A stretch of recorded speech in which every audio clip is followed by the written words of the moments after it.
Co bys řekl, že za tu tvoji cestu je takový třeba aha moment, který si zjistil, nebo nějaký mýtus, který si těma svýma zkušenostma vyvrátil, že třeba měl nějaké vysoké přesvědčení o něčem, že v tom tréninku je prostě správná cesta, ale to tvojí zkušenosti si zjistil, aha, možná, že to vlastně tak není. Jestli tě napadají nějaké takové. Zistil som, že každá cesta je reálne správna.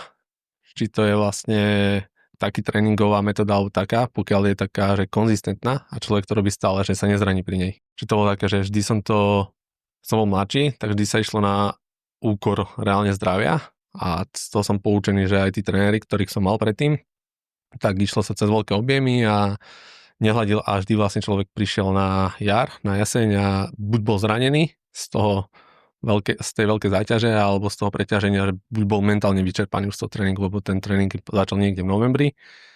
Čiže to je také, že taký aha moment, že radšej trénovať niekedy menej.